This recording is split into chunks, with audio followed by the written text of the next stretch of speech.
Olá, alunos do segundo ano do ensino médio. Estamos mais um encontro, a gente já terminou com os animais, né? Falamos dos vertebrados, terminamos falando de peixes, anfíbios, répteis, aves e mamíferos. Agora a gente terminou o animal.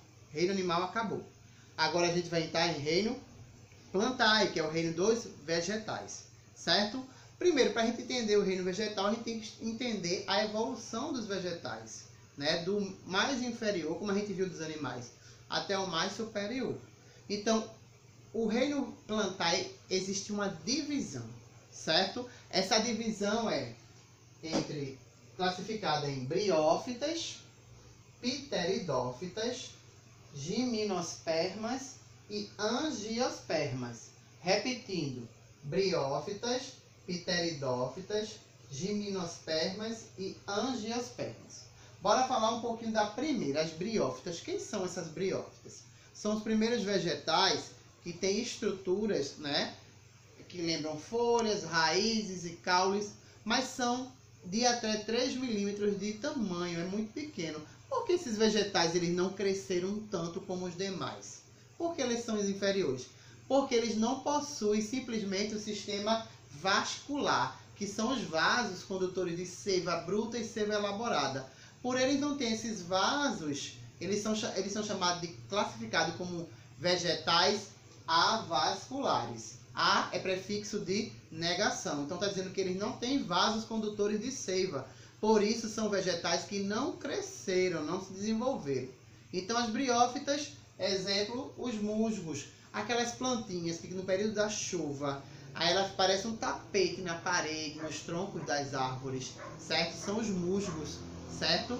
E eles, a reprodução das briófitas depende da água. Se não tiver água, não acontece a fecundação dos gametófitos, as células sexuais. Então são vegetais que só proliferam com a presença da água, porque só a presença da água vai ter a questão da fecundação deles, certo? Segundo grupo, pteridófitas.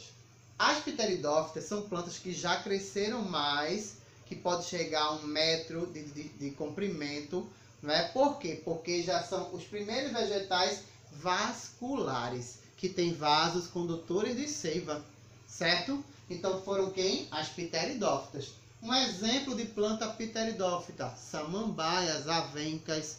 Então as samambaias e avencas são vegetais classificados como pteridófitas. Porém, são vegetais também que para sua reprodução dependem da água, certo? Dando continuidade na evolução dos vegetais, a gente vai entrar nas gimnospermas. As gimnospermas são conhecidas como vegetais que já vão possuir um detalhe que os anteriores não têm, que é a semente. Por quê? Briófita e pteridófita só tem folhas, caules e raiz, mas não tem semente, fruto, flor, não tem. Então essas daqui não tem, essas duas só tem raiz, caule e folha, certo? A terceira já vai ter uma estrutura a mais, que é a semente, que a gente chama de semente nua. Agora, quem são esses vegetais classificados como gimnospermas?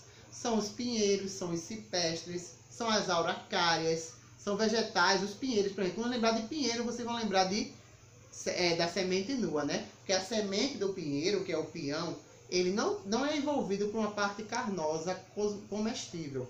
Por isso que a gente chama que é uma semente desprovida é uma árvore que não coloca fruto nem flores, certo? Só coloca uma semente, que é o pinhão. Por fim, as angiospermas. As angiospermas são aqueles vegetais mais evoluídos do planeta. Por quê?